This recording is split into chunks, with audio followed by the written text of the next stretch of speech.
Welcome, everybody, to today's episode of the Sales Call Overhaul podcast and Facebook Live Show. Our guest today is Jon Paramore of Smash, but you can probably tell that from his t-shirt. Yeah. Thank you so much for being here, Jon. We're going to be talking about some fun stuff today. I want to give a quick overview of what the Sales Call Overhaul is about, because we have several new people in the group right now.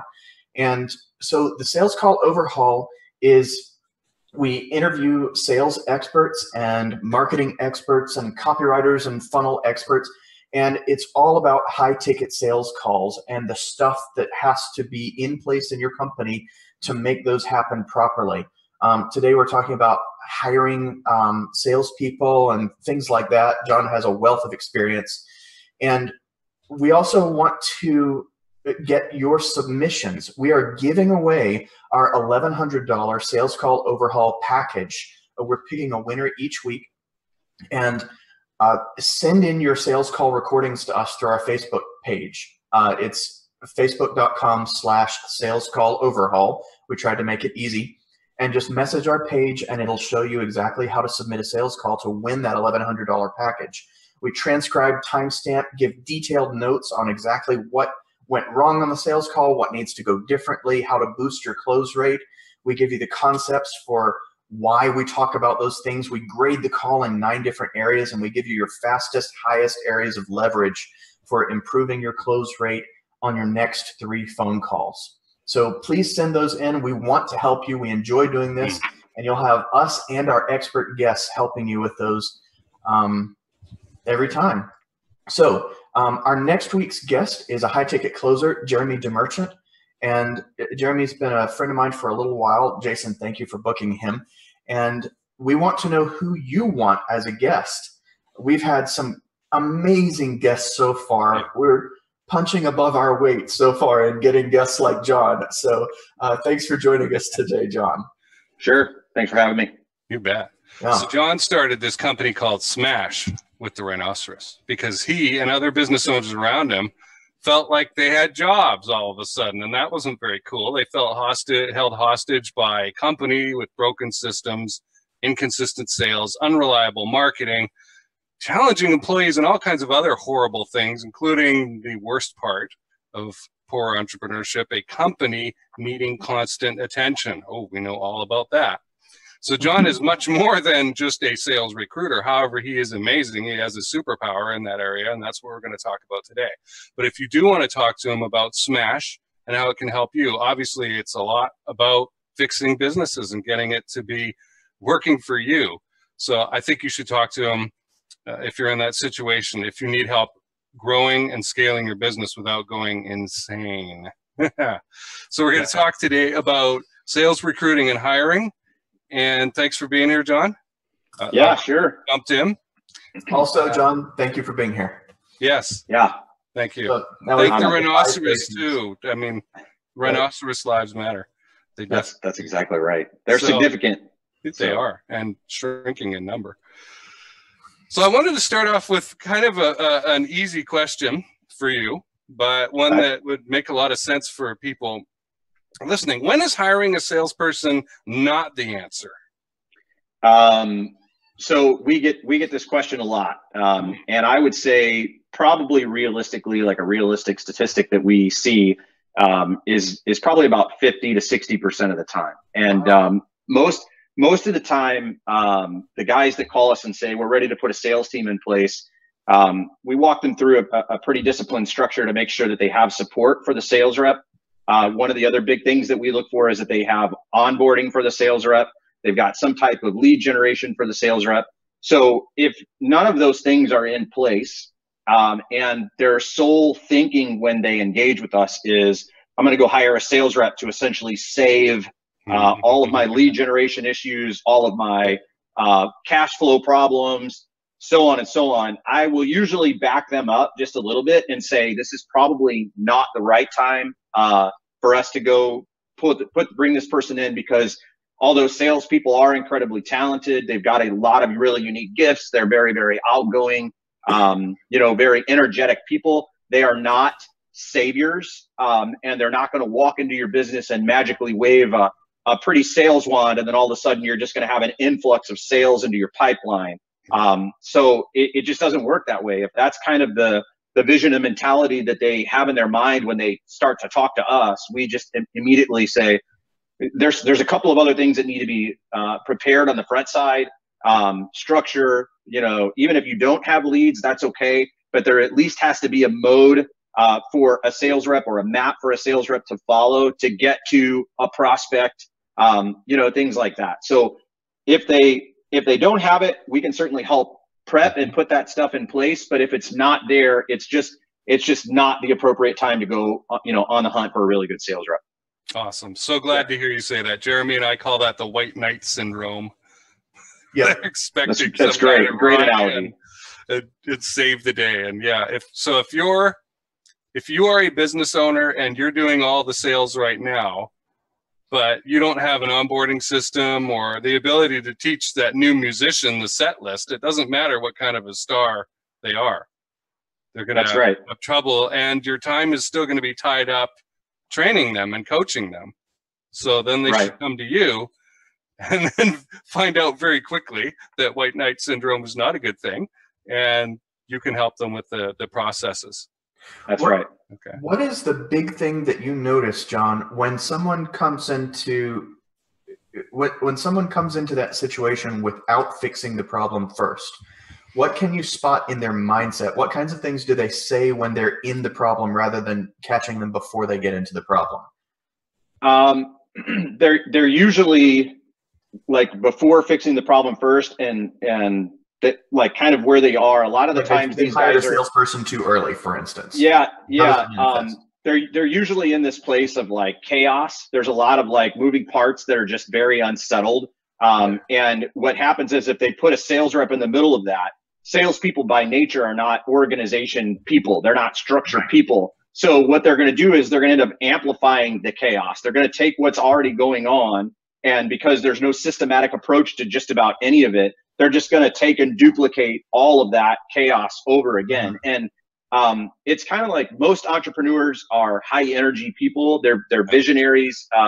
They have a unique skill set about them. Well, a lot of salespeople have similarities to like a startup entrepreneur. So when you take two people that are very high energy but lack organization and structure, and you put them in a room together, and the purpose of that is to take all of this energy and start creating sales from it. It's like taking a box of Cheerios and dumping them on the floor when your intention was to have them end up in the bowl so you could consume them. Like, it's really cool to see all the Cheerios spread out, but if it's not equaling anything of consumption or equaling anything like positive, it's just a whole bunch of freaking Cheerios on the ground that are not going to do anybody any favors unless you have like a 2-year-old that'll come along and just eat them for you. So, so I would recommend a little different approach where you have like some systems and support, and that could be the bowl. And then there's this other side of systems and support that could be the milk. And then when you start dumping Cheerios inside the bowl, like there's a bowl first, you start dumping them in, and then somebody starts putting in the milk, and then somebody can consume them. It's like a step-by-step process in the thing. And I'm making the analogy kind of almost foolishly simple, but it really is. Like, we walk into very, very chaotic organizations where the sales are incredibly prominent, and they're just like selling. And then we look on the backside and the fulfillment is broken. Or I walk into companies where the fulfillment is incredible. They can deliver, an incredible product at the end. But they suck at the front side of it. So, it's just, there's a real fine balance of bringing in a sales rep at the right time, and then also knowing when you need to bring in support, and also knowing when you need to ramp up fulfillment. And also, it's just like, it all kind of comes together, Also, do we have a plaque available for most parental metaphor of the year? Because I think that's the winner right there. That would be amazing. Yeah. Honestly, I take a lot of things and I break it down to simple analogies of children, because I have 2 amazing kids. Yep. And I often find that, coaching adults can sometimes be like coaching kids. And, sometimes? A lot of the time, right? Okay. But there are a lot of similarities. There's a lot of rawness, especially as it relates to salespeople in general. There's a lot of rawness. There's a lot of eagerness. There's a lot of energy. And if you're going to go hire somebody, any of you guys watching are going to go pull the trigger and say, okay, we're ready for a sales rep. You have to have a system in place to harness all that energy. Right. Yep. So the thing I tell my wife is, I have a 2-year-old that has the energy that I do, and my wife is kind of more reserved. And my 2-year-old just kind of dominates her all day because it's like this pent up, as soon as she wakes up, she's like this pent up, like incubus of all of this emotion and fun and energy and all that stuff. Well, on the days where my wife can keep her in her lane, she's fine. On the days where my wife is just tired and allows her to roam, it is chaotic. And that's a lot like a sales rep. Yeah. Makes sense, doesn't it? Yeah, and especially the idea of, I'll bring on a salesperson and I won't have to manage them. They'll just run themselves. They'll know what to do. Yeah. No way. No way. And they don't want to do that. At least nearly all of them do not want to do that. They want the restriction. They want that system, right? How can a business owner recognize when they're in that spot? What are they going to be saying to themselves in their heads? I have for instance, just to give you what I'm really asking here, are they saying, man, I've hired 3 bad salespeople so far and none of them are working out? Is that the kind of thing they're saying to themselves at this point? Or what kind of things will they?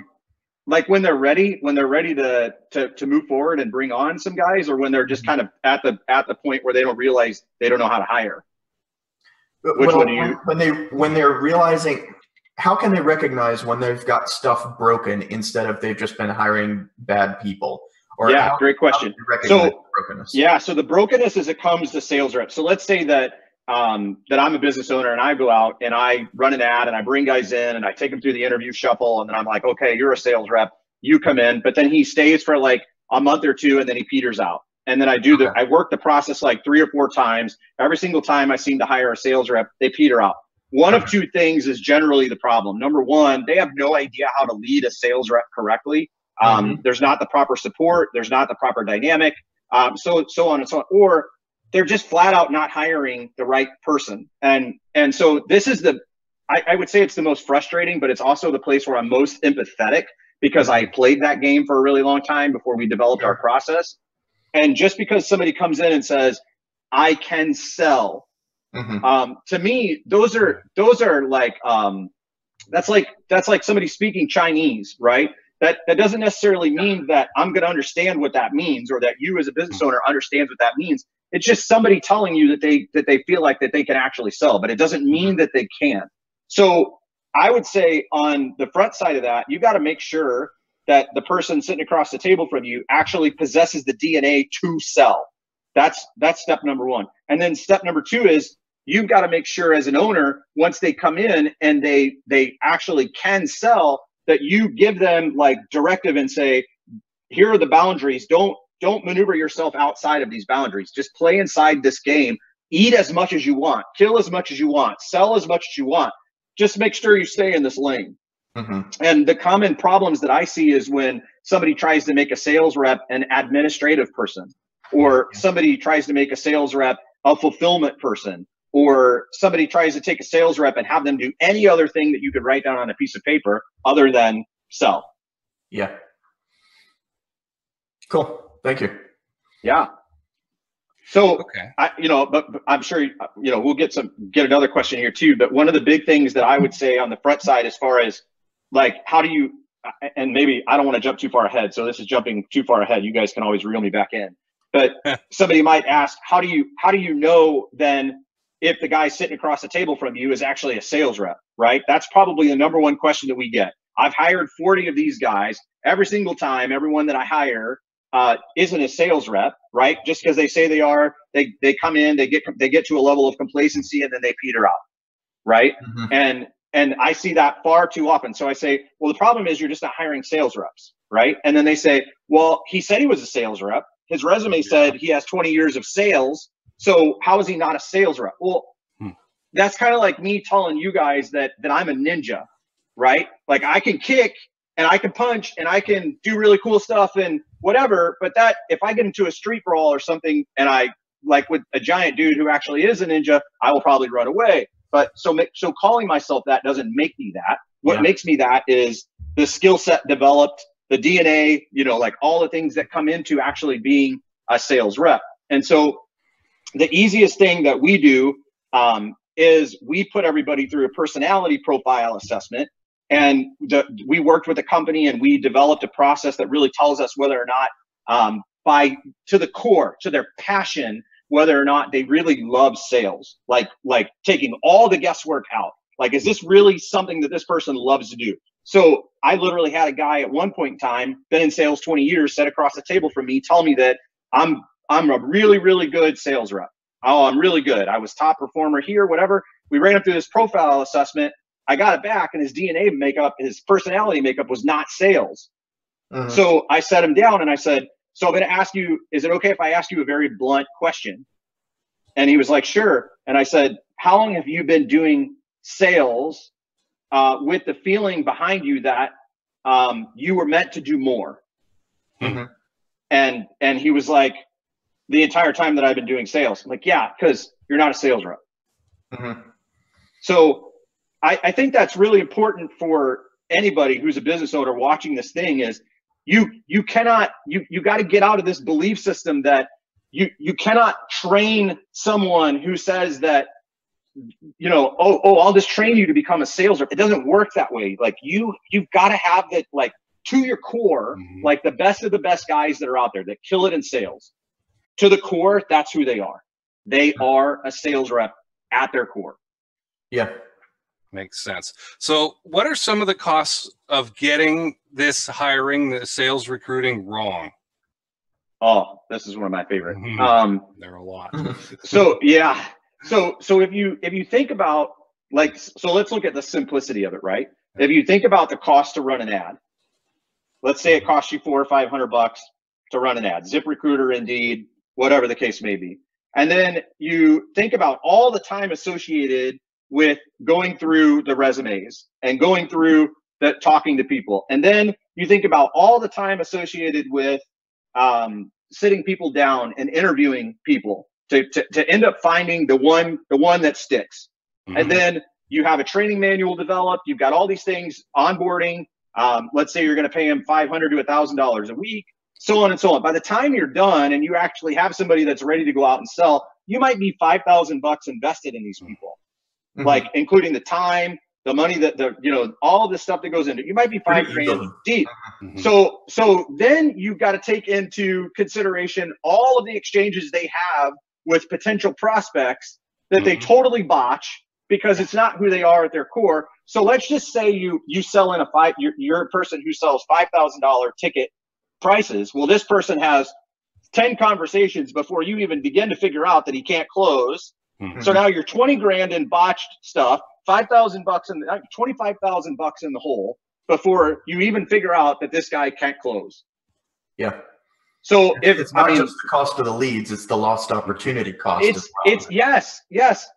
And then if he has exchanges with somebody and it's totally inappropriate or whatever, think about all the people that have reached out to him that then reach out to these other people and are like, or put something in a group, for God's sake. Like, social media is really powerful these days. Yeah. So if somebody just makes a post and says, these people can't do this thing, what has that done to your brand? Yeah. So to me, this is like your first, these are like if you were going to war, these are your frontline soldiers. Yeah. So and this is the thing that really, obviously I'm passionate about this stuff, but it frustrates me to no end when somebody looks at a sales rep as expendable. We'll just bring them in, and if they don't work, we'll just go pluck another one from the sales rep tree. Right. It doesn't work that way. So as opposed to blowing 30 grand or 25 grand or 20 grand or even conservatively 10 grand, why don't you just hire them right to begin with? Yeah. I mean, this is like your bloodline, right? What's that?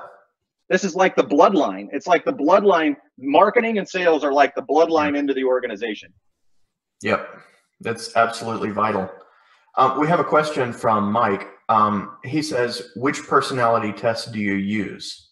Yeah, great question. So we used to just use a disc profile. It wasn't enough. It gave us kind of a snapshot. So what we did is we partnered with another company. I'll get the company name for you, but basically, like OMG Intermetrics, OMG, one of those guys. And we sat down with them and we said, okay, your game gets us really, really close, but it's missing just a couple of little things. Is there a way that we could go in and extract this data as well? And then they went in and they added those things to it. And so now, it takes them about 30 minutes to do the assessment, but then we get 72 pages back of information. So we've done over 10,000 of these things, and we've hired over 200 people. And you just don't get it wrong when you do that. These things are so much more in depth than a Myers-Briggs or a DISC. I interviewed Dave Curlin at OMG twice and looked at being a rep for them years ago. But you've got something proprietary now, is what you're saying. Exactly. Right? Yeah. You developed your own IP. Awesome. Very cool. Yeah. Because the people that reach out to us don't have time to kick the can down the street of exploration as it relates to a sales rep. Right? Yeah. It's like we're running a $20 million operation, and we need a guy to take hot leads that are coming in, and we need to know with certainty the day we put him in that seat with some proper training and some onboarding, that guy can close. Right. That's vital. It's vital. We do this for a living, as you know, and we've experienced it all. And seen it. I mean, I saw it in 15 years of corporate too. Before that, just I wish I'd experienced it all, but I don't have the money to have done that. No, hiring people because they sound good or look good or present well in an interview, and then I think I've made all those mistakes before. That's it's so easy to make a mistake, and then the hiring decision is bad, and then the cost just goes up and up and up, and then you got to do it all over again. And you got to do it all over again. Pulling a name out of a hat again. So that's again, you should talk to John here, particularly if you're in a trades field, right? You've really concentrated on roofing companies. Yeah. So I owned a contracting company for 15 years, and we went through this frustration on our own. And that's kind of the point, that the straw, for us that broke the camel's back, was we just kept having turnover. And I finally just went to our internal recruiting people, and I was like, enough is enough. Like, we just can't, we spend out $40,000 or $50,000 a year in hiring and training, and I just don't want to do this anymore. So we've got to develop a better way. And it took us a little while to kind of, I would say, perfect it. I mean, I wouldn't say anything is perfect, but we're getting pretty close to get to the point where now, we can have a legit conversation with somebody and with certainty say, this is what it's going to produce, so that's the really important part. But to directly answer your question, contractors, we work with contractors, real estate agents, pretty much anybody that needs a sales team to help them sell in jobs and things like that. So, cool. Other than, I think you guys have a little different niche. Like, we don't specialize in call center or any of that stuff, but everybody else we can kind of help, kind of outbound, like the outbound people. Gotcha. Where there's some level of prospecting going on. Yes. Okay. Yeah, that makes sense.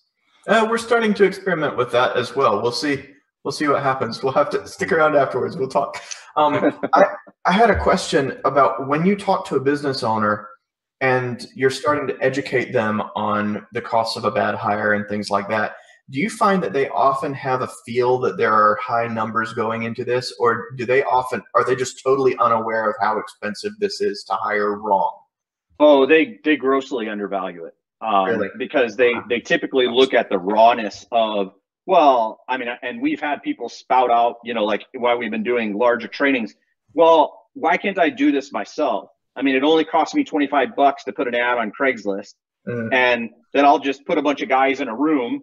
I'll take everybody that applies to Craigslist, I'll shuffle them into a conference room, and then I'll give them a challenge. And then whoever sticks around after the challenge, that's who I would assume is a sales rep. Yeah. And I'm just like, okay, cool. So you should probably take the same philosophy as it relates to something majorly wrong with your heart. And next time, you just kind of feel a little discomfort in your chest or whatever, and you think it's a heart attack, you should probably just bring in a whole bunch of doctors into a room and pick the guy that you feel like says the word heart correctly, and then ask him to fix your heart. So you're saying you really pull your punches in your business owner education. Oh, seems incredibly legitimate. But I just, that's just, it's just difference in mindset. And of course I'm always a little more empathetic, but it's just kind of one of those deals. again, like back to that mindset of like sales guys are indispensable. Like they're just a dime a dozen and whatever. But the really, really good ones are not. Like, I mean, even us today, we have to hunt these guys down. Like you can't go, they don't just live on a job board, right? The really good guys are not out there searching Facebook and Indeed and, you know, all that stuff all day long. They're just not there. Right. The really good ones are out hunting all day. That's exactly right. Reservists are reservists for a reason. That's right. I mean, that's what I was going to ask you a little later on, but let's do it now. I mean, you know, how much chasing of good candidates do you have to do? Is the market super competitive today? Oh man. For the top 0.5%, we legitimately have to headhunt them. You know, and there's a lot of creative ways that we do that now, that we didn't do before, but you can definitely do now. Those guys are working, man. Like they're the guys that sought after, that really can write their own paycheck. They legitimately can sit in a meeting. They know completely who they are. They know their value, and they could sit across the table from somebody and say, you know, here's what I'm going to bring you. This is legitimately what I'm going to bring you, and say with certainty that it's correct, and say, and this is what you're going to pay me to do it. And most people, who I would say from an entrepreneurial standpoint, business owner standpoint, if they're kind of small thinking, like small-minded, small thinking, and they're kind of in the, you know, lower tier of entrepreneur, they're not going to really get the value of that. But the guys that kind of reach out to us that are in that mid to upper level, they're like, oh yeah, like there's pretty much no way we could find this guy because we're too busy trying to grow the business and run 20 of these other things. Like, you guys go get them, and then we go get them. So, you know, we call it, most people say, well, how do you guys go find them? We almost do this like reverse psychology, because sales guys have like shiny object syndrome. Sure. And we create this pretty shiny penny off in the distance that catches their eye, and they're like, oh, look over there. And then once we get their attention, we're like, boom, hey, what are you doing? I want to bring up something else here. You talked about how they can write their own paycheck. That shiny object that you're creating for them is not write your own paycheck. They know that already. That's get exactly that. Right. You don't have to. That's boring to them.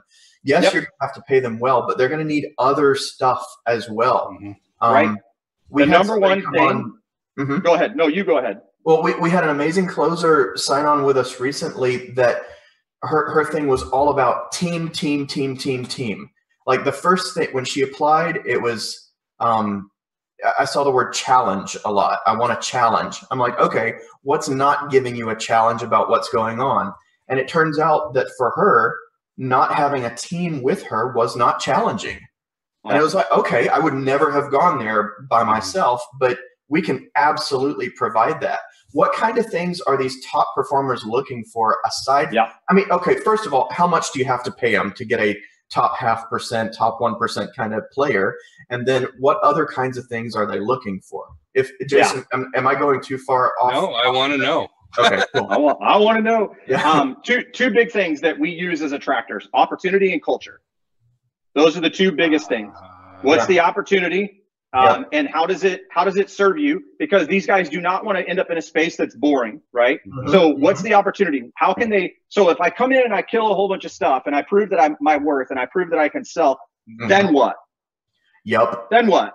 Right. Am I going to just make you wealthy and then you're going to be like, okay, I don't need sales guys anymore, and then there's nothing left for me to do? What's the next? What's the progression? So as long as you're smart with the business owner and you're always challenging yourself to grow, these guys are going to come right behind and be pushing you in the back, because they're like, next progression, I'm bored. Next progression, I'm bored. Next, and then so and so on. And then the culture is what essentially fuels them. So most people really get this wrong. They're like, oh, I'm going to write an ad that talks about how many millions of dollars they can make. And I'm like, unless that tells them what to do with the millions of dollars, they really don't give two shits about that number. So if you're like, I want you to make this kind of money to make yourself this. Oh, and by the way, when you hit this benchmark, you get a Ferrari. Then they're going to be like, oh, now that's kind of neat. Or I'm going to give you your own business unit to drive. Your own business, your profit sharing, your own section. I've got a buddy that owns a gym, and we built this around sales-minded personal trainers because he was like, personal trainers by nature kind of lazy. They just want to come in and train and then get out. And I was like, no, not all of them. Why don't we go find sales-minded personal trainers? So he creates this business with a core group of personal trainers. They're all kind of sales-minded. He builds this nucleus around 4 or 5 of them, fills up his first gym, then takes one of the sales-minded entrepreneurs or gym owners or personal trainers and gives them their own gym. Right. Yeah. And keeps a percentage, and then his business just goes true. Yeah. But that's what most people don't understand is that's what they want. Now, what do you have to pay them? The second question, what do you got to write the check? These guys, most of these guys at the beginning want some type of onboarding, salary, whatever, just until they know what they're doing. Yep. And then once they figure it out and they feel confident with what they're doing, they're like, boom, cut that thing off and give me a percentage. What's the percentage? Yeah. And as long as somebody doesn't muddle that percentage, doesn't really water it down or doesn't start to mess with their money, their mind is like, how many things do I have to do this week? How many deals do I have to close this week to hit that number that I desire that advances the lifestyle that I want? Exactly. And as long as that's clear, like at the beginning, when we hire these people, we talk to them about, what do you really want? Like we get it. Yeah. We know why you're here. What do you really want? How do we support you to get what you really want? When you do that and the culture is about that, these guys just produce all day long. Complacency is not an issue until the owner becomes complacent. Yep. So wonderful. I've made that mistake before too. It's not hard to do, right? When you've got a team of 10 or 11 sales guys that are just mowing stuff down left and right, and you're making $100,000, $200,000 a month. I mean, it's not hard to become complacent. That's a very wealthy lifestyle. Oh, this is working. Yeah. Right. So, where most guys go wrong is they go, listen, guys, I mean, you guys killed it this month. Like, we're going to have to dial this back a little bit. That sounds insane to me. So demoralizing. I see it all the time though. Wow. Same thing with lead. Like I see lead generation experts go in and generate 100 leads in a month. Yep. Then I see the sales guys go sell 80 in a month because they're really good. Then I see the business owner go, holy shit, this is a lot. This is a lot of business. And hey guys, can you guys scale back? Yep. Yeah. That's one of the first things that we ask people when we're talking to a business owner who wants us as a done-for-you sales department. We ask them, okay, what's going to break first in your fulfillment? Not is your fulfillment going to break? We know it's going to break. Our job is to make them cry. But what's going to break first, and how do we be ready for that? And you can never be totally ready, but you have to know what the likely bottlenecks are. You have to know what the likely issues are going to be. Sure. Otherwise, it's just going to. You'll have to lay people off. You won't have to lay people off because they'll leave. Yeah, I usually get the phone call of, hey, we need 10 sales reps. Right. Okay, let's talk about fulfillment. Right. Well, we kind of figure that 10 sales reps can do this much and this much and this much, and you go, okay. So what would it look like if one sales rep who was really, really good did all of that? They're like, is that possible? Yeah, it's possible. If I go get you 10 of the caliber of people that we find, you're going to be hosed. Like you're going to implode. Right. Like you're not going to have to worry about fulfillment, and your business will just go boom, and then you won't be able to fulfill, and then you got a whole other set of problems. Yep. So well enough. So I'm going to ask an easy one now. All right. Say you got a guy who's a candidate and he's been real good at selling, I don't know, $400 cell phones in the mall or something like that, right?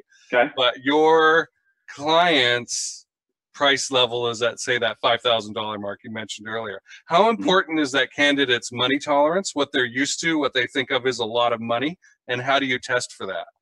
Yeah, great question. So I don't really care that he's been selling $400 cell phones, and now I'm going to ask him to sell big ticket. What I care about is his capacity to surrender control to something different. So that's what I look for. We see that in the assessments, right? So if they have a high score that shows that they're coachable, and I can remove the barrier is relatively simple to move. What do you make right now? Here's the question I would tend to ask. What do you make right now commission wise on a typical sale at $400? About $40. Okay, cool. So what would it look like if you made 500 on every sale instead of 40? That would be awesome. Okay, so you're open to telling someone that they have to pay you $5,000 in order for you to make 500. Yeah, that's correct. Okay, cool. We don't have a problem here. So that's kind of where I am now. I will tell you, if you go like, so I'll give you an example. We hired based on strictly off a personality profile assessment. We had a guy apply for one of our clients as a sales rep who was a FedEx driver. Now, most people would look at the resume and say, well, I'm going to chuck it. There's no sales experience here or whatever, blah, blah, blah. I'm like, well, let's run him through a personality profile. This guy was like just honest. So I was like, just put him through a personality profile. He came back and had one of the best assessments that I had ever seen in my entire life.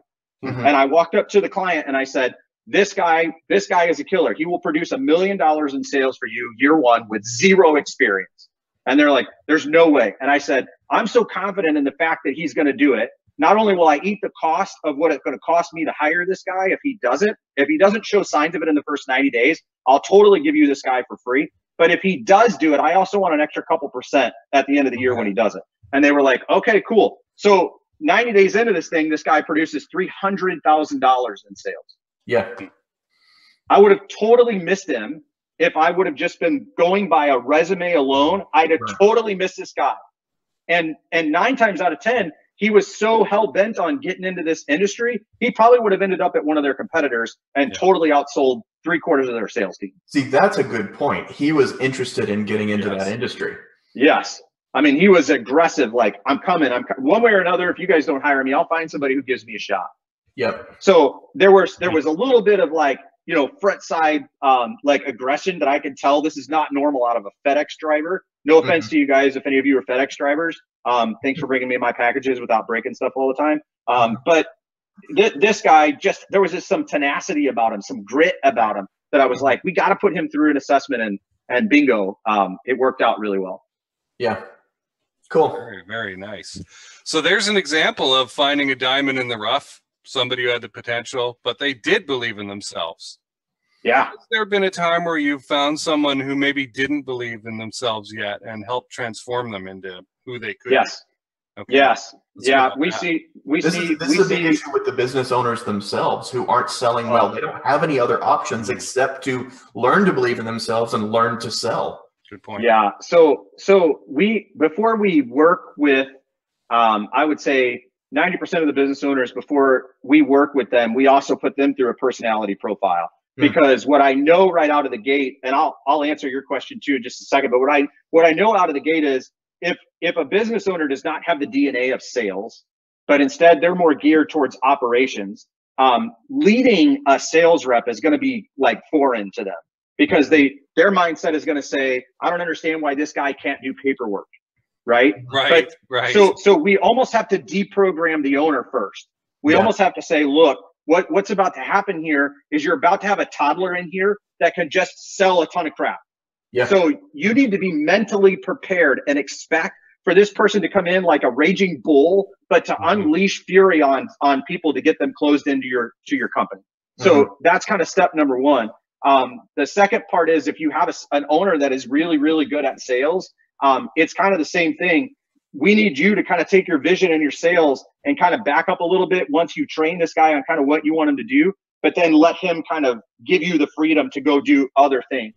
And I think that's really powerful too. But to your question, have we had guys come in that we've profiled guys before and we brought them in, and maybe most of the time where this comes up is they've worked for a boss or a business owner that just literally either jacked with their quotas all the time, constantly made it almost impossible to sell because they did trap them with so much paperwork or mundane work or whatever, and just kind of kept them out of here, guy, because you have so much energy, run my marketing division and my sales division and my operational division, Mr. Guy who has all this energy. And it's like, okay, look, man, I'm not going to ask you to do that stuff. I'm gonna take what your profile says you're really good. I'm just gonna ask you to sell. Well, I've never really actually like all the way sold before. okay, so here we just want you to go sell. Like I literally want you to go shake people's hands, give people high fives, and get a signature on a piece of paper. And that's it. And then to watch those people in like a relatively short period of time, like come to life is amazing. It's so much fun to just like, to finally give them the freedom and just be like, you listen, go explore, man. Like just go talk to people, sign people up, you know, whatever. And they do it. And then the lights just come on. Like, it's like they just wake up. Yeah. We talked to somebody, is it Joe, that talks about salespeople often being like abused pets? Yeah, what a great analogy. Somebody that talks about that pretty frequently in our friends circle. I don't remember who it is, and it's I like it a lot because there's so many abusive sales situations that salespeople get into. It's hard to vet a company unless they're big enough to be on Glassdoor or something like that.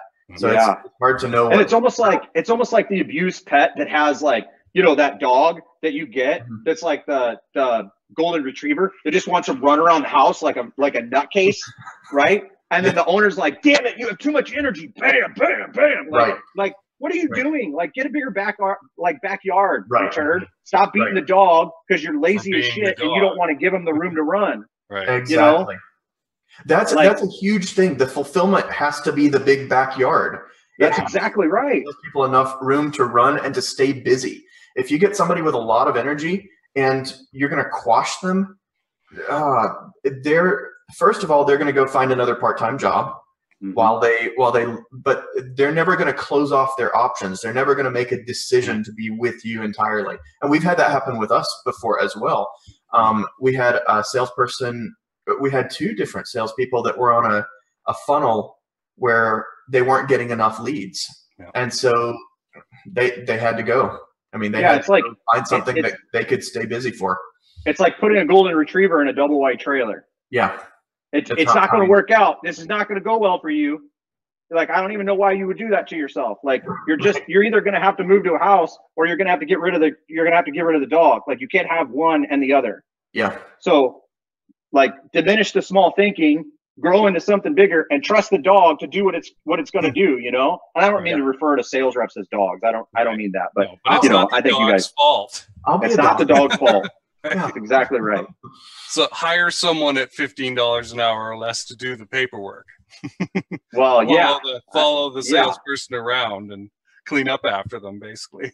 Yeah, and I mean, listen, like those people are not a dime a dozen either, to be honest with you. Like we hire a lot of those people too, and they've got to have a certain temperament to deal with a pit bull. Like when you've got a sales rep that's just bang, bang, bang, bang, bang, if you don't mesh up a support person with that temperament, they're going to be so frustrated. They're going to be like, man, I hate salespeople. Like, I hate them. Like, if you get somebody who's just like an introvert that wants to be like in a little ball and they're really good at paperwork and organization, but then a sales rep comes and like tries to get at them, they're going to be like, whoa, whoa, whoa, this is too intense. I quit. Yep. So we call it it's just the optimal progression. Sales rep, intermediary, and then like your bookkeepers, you know, like the really quiet, meek people that like to count numbers. Those people need to be the polar opposite away from the sales rep. There's got to be like this integrator buffer in the center that has enough energy to kind of handle them and has enough energy to kind of handle them. And they're just kind of the people in the middle that holds it all together. That's kind of hilarious. We haven't had any quiet bookkeepers yet. They've all been super feisty. Where are these quiet bookkeepers you're talking about? It makes sense they exist, though. It does. It does. Yeah. Oh, yeah. Yeah. Huh. Okay. Most of the people that I've seen as bookkeepers that are really, really good with numbers, they're kind of just nerdy and they hang out in the corner and they talk about Star Trek. Sure. I'm just kidding. Totally kidding. But no, they're just those kind of, Katie could tell you she used to deal with those people in our world all the time. Katie, and they're just like, partner? Yeah, my business partner. Sorry. Yeah. But Katie was always the buffer between me and the sales team and the top level leadership team and those people. Cause if we always just came in with so much energy, right? We were always just like, boom. And they were like, whoa. And it just was never a good mix. Like her being in the middle, then she could calm, the fury after we ran through the office and keep everything stable. So and so you named your business Smash to warn people about this dynamic. Just to let them know what's coming, right?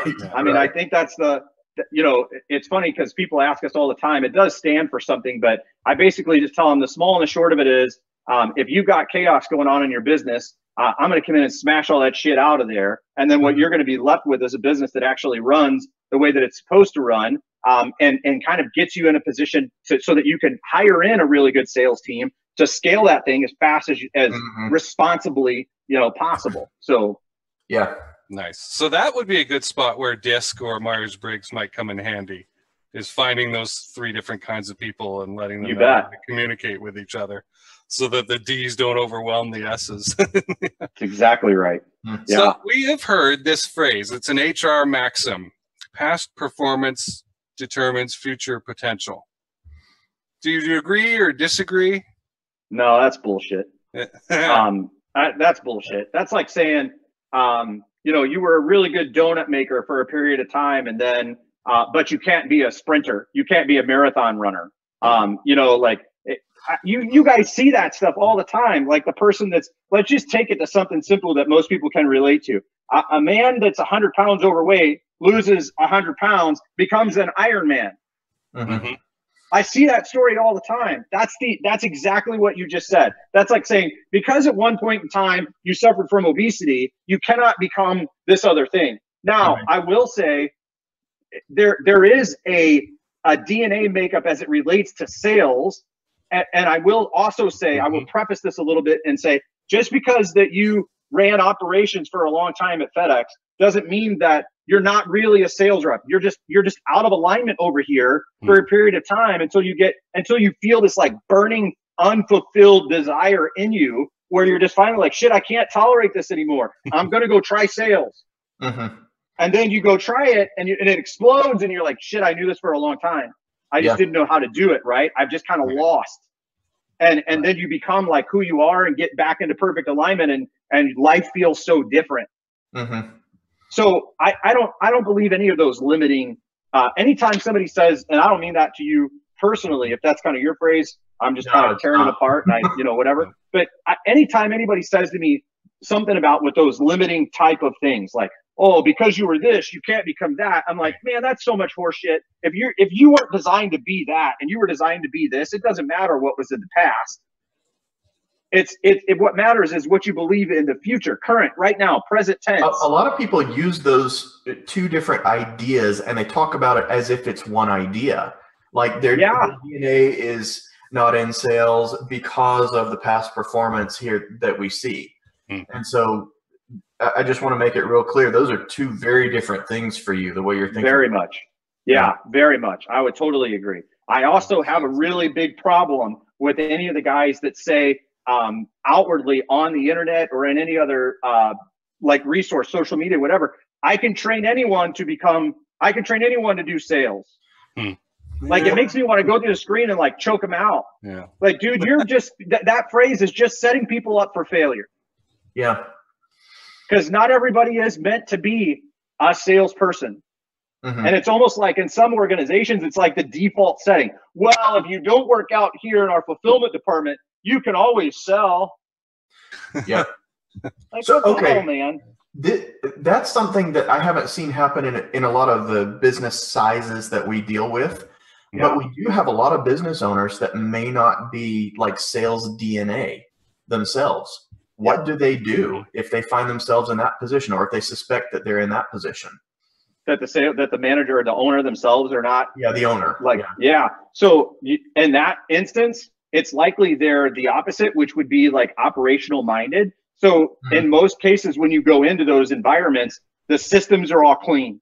The processes are all clean. The path to fulfillment is pretty decent.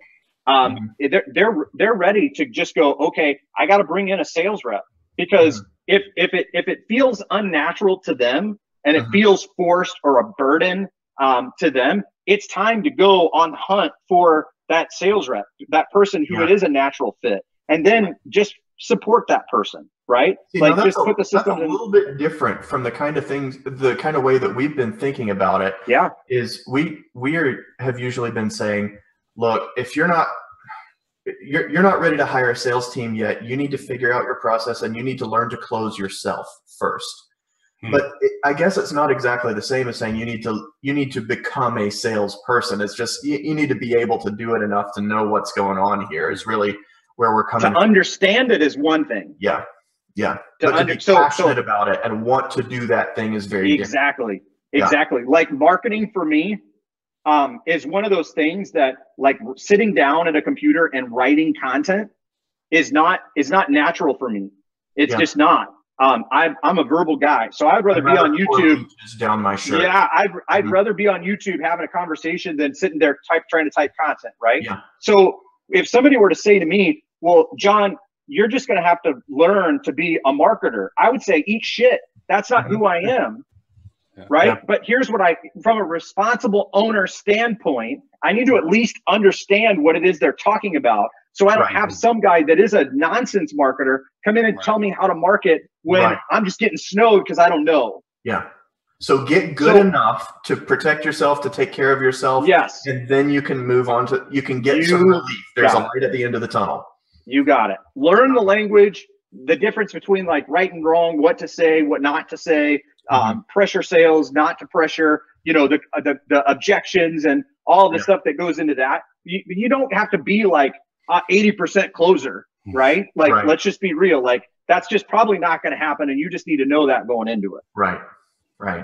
And then know that, yes, you can make the procedures, the processes for the salesperson you hire, but expect them to run amok a little bit. Oh, yeah. And be okay with that. Yeah. Right. I mean, it's almost like them really just kind of being in their skin, like you guys, I'm sure you guys have, I don't know if you do or not, but I'm assuming that you have like a script. You bring a sales rep in that they might be going off an objection handling script and whatever else. For me, I would come in and look at that thing for about 10 minutes to know enough about what's going on with your clients. And I would be like, see ya. And I would get on the phone and I'd be like, all right, what's going on? And they would be like, blah, blah, blah. I'm like, cool. So if you stay in this pattern and you keep going down this path, is it going to bring you more or less of what you want? Like, I would totally like, I just need to know, like, where's the pain and where's the value? And then, and like be able to paint the picture of the pain, get them to paradise, all the bridge in between, and then be like, okay, ready to roll? Yeah. Right. So, but that's more, that's just that's what I'm trying to say, like through all of this. It's because I was born with that. Like that's like a gift that I was born with. And that's not normal for a lot of people. Sales guys like me are like in the 0.5%. I'm not just hanging out on a tree that you can go pluck. You got to go find guys like that. Right. How is it? And we're about to wind up here, I think, pretty soon. This has been awesome, though. And I love the energy level. Yeah. Look at that. It's awesome. What is different about hiring, say, salesperson number 8 for somebody's team versus number 1 or number 2? Is there anything different? Not a damn thing. Unless your top 10 guys or 5 guys are killers and you want to dial it back a little bit and maybe get a couple guys that are just kind of what I would label as just kind of your level playing field kind of guys. Okay. But I think why would somebody want to do that? Why would you want to do that? So why would you want to do that? Reason for doing that? I never really understand that kind of mindset when somebody says that to us. But typically it's like they just like most sales guys are that are in that top percent are always like 100 million miles an hour. And we've had business owners just say, we can't handle another 1 or 2 of those guys, but maybe get some other people in here that are just like a couple degrees dialed back. And it's like, well, why don't we just wait until you're ready to handle another one of those guys, right? But it's a lot. Like, imagine, just as an example, imagine a room full of 10 of me, and then you have an owner who's kind of, like dialed back a little bit, a little more conservative, right? Like that's going to take a lot of energy out of a guy like that. Now he's grateful for the sales and grateful for the revenue volume, but shit, man, that's a dynamic personality. Yeah. So, and if they're not mature already in themselves, like straight up personal maturity, you're one. I've learned a lot from you on that stuff already, and you're a standout on that. But a lot of very high energy people, whether they're salespeople or not, if they're not personally mature, they cause so much drama. Oh man. And not drama. not just the drama, right? It's like herding kittens, right? Herding cats. Sure. Like, it's kind of fun to watch at first, but like when it's just relentless day after day after day after day after day, and they're still closing a whole lot, right? They're still closing a whole lot of business. It's still pretty taxing. It's pretty damn taxing. You know, that's so even most are mature. Yeah. It's still like herding cats. So they're changing the process a little bit, and they're trying stuff out, and they're not doing their paperwork, and they're maybe a little late or something. I don't know. Or they do this. Hey, we all got together at a bar last night, and we came up with a really cool idea that we totally think you should try. So we went ahead and implemented it, and it totally fucked up the whole system. But guess what? You have a whole lot of support. So you guys fix that. We're going to go sell some stuff over here today. Yep. Thanks, buddy. How about you play with your own money next time? That's right. That's exactly right. No. Why would we do that? Yeah, right. So let's finish up. Oh, go ahead. No, you go ahead. How do you help your clients, so business owners, determine the ROI for your recruiting services, which should be partially obvious already? So basically, I don't go and find sales reps for any client that's not going to get at least a 20% return on the cost it costs us to go get them, or a 20x return, not 20%. Oh, that's different. So if it costs me XYZ to go get them, I need to see in your business that there's actually a pathway for you to make your money back times like 20, or I'm not even going to help, because it doesn't make a whole lot of sense for me to go. And the primary reason for that too is also partially looking out for the sales rep that I'm going to go find, because they've got to have, most of these guys to be able to make their own money. Most of these guys, when we go look for them, the high performing guys got to be in the six figures, right? They got to have a path to 6-figure earning potential, and the culture and the other stuff that goes along with it. And if there's just not an environment that supports those things, it's just not going to be a good fit, because I don't want to go from a responsibility standpoint. I don't want to go pluck a guy out of a company, even if it kind of sucks for him, and put him into something that then limits his income or capacity, or draws him back a second. I take that stuff really, really personal. And I'm not going to go move a guy from a bad situation to a worse situation, or from a bad situation to a mediocre situation. I go grab them and move them from a bad situation or a mediocre situation to a really, really great situation. Like, that's what I'm after. Like, hey, I'm calling you because of this. I'm not calling you because I have a half-ass thing to take you to. I'm about to lead you to the Taj Mahal of sales. If you want a part of that, you can have it, but you got to get back to me pretty quick. This is one of the things that we've realized was a big service that we provide to salespeople. Is there are a lot of people with a funnel that underperforms at the moment, because there's that balancing act between marketing spend and fulfillment, and the business owners having to do everything, and they can't afford to have the full attention of a great salesperson yet. They can't run that wide open yet.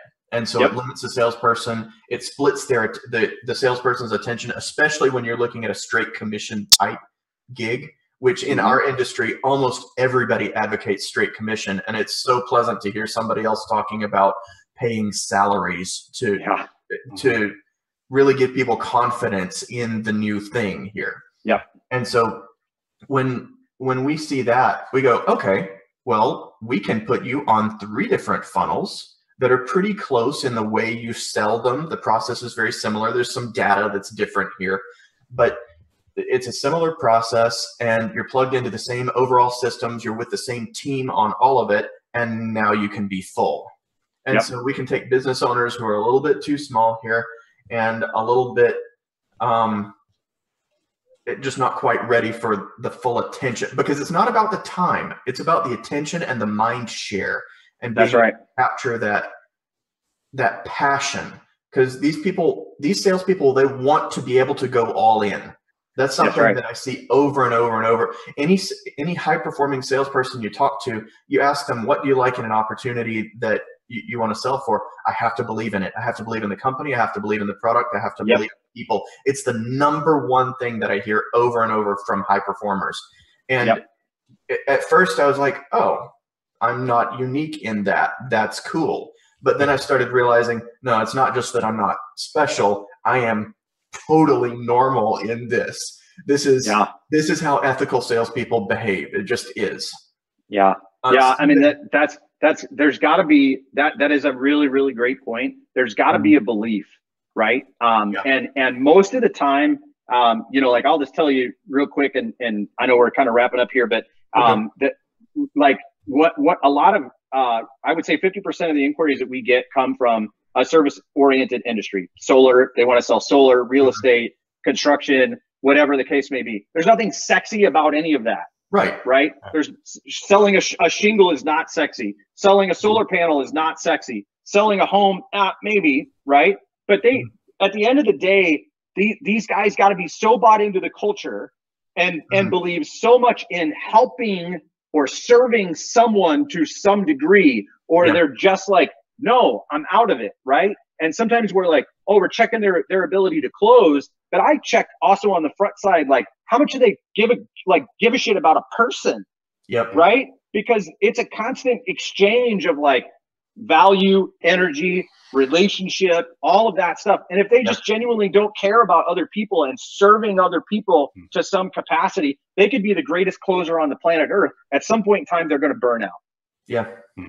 So same thing you're talking about. It is all a belief thing. Like I couldn't sell my company the way that I do if I didn't believe that my people could fulfill. So, you know, I mean, it's just part of it. But yeah, you're totally right. That's 100%. Well, this has been amazing. I mean, I really appreciate the kind of one-on-one time. It's almost been one-on-one. It's like one-on-one, I guess, and our viewers that we've gotten. Steven had a question for us about Steven. If we could, next time, could we please get a guest who brings some energy and passion to the table? Oh man, powered by Starbucks today. John. Thank you. Steven's run a $50 million tech firm, so he knows. Seems pretty small, right? All about you know you're doing things right when the high performers themselves they recognize what's going on there. So thank you, Steven. We appreciate that. So John, how can people get in touch with you to learn more about what you do? So I don't care if they direct message me through Facebook. Follow me on Facebook. We're about to release some really cool stuff around sales altogether. So follow me there. We're getting ready to open up a YouTube channel. I'll post all that on Facebook when we get that stuff live. They can go to my website, thesmashco.com, www.smashco.com, and they can fill out a request to chat with me there. I'm not going to give out my personal cell here because I don't need people sending me like weird photos of their grandmas and stuff. No, we want to publish this. But otherwise, you know, any social media platform, LinkedIn, whatever, find me there, hang out. You know, I've been getting a lot of requests to come back and really start doing a lot more video talks and walks and things like that. So I've been pretty quiet for the last year and just mostly been focused on keyboards, but we're about to unleash the full beast here within the next month or so. So excellent, wonderful. And we're going to continue having great guests on with this podcast and with our Facebook live show. If you want to hear the unedited, the raw live show, if you want to be able to ask questions during the show, join our Facebook group. To get in the group, message us at facebook.com/salescalloverhaul. That is our Facebook page, and messaging that page is the way to get into the group. So facebook.com/salescalloverhaul, and we'll put links to all your stuff here right under the live video that we've got posted in the group, John, as well. Good. And make sure everybody has all the right ways to get in touch with you. So thank you so much for being with us. Yeah, man. Thanks you guys for the time. I appreciate it. This was a pleasure. And thank you, Emson, our producer. We appreciate your time, and you do a great job, sir.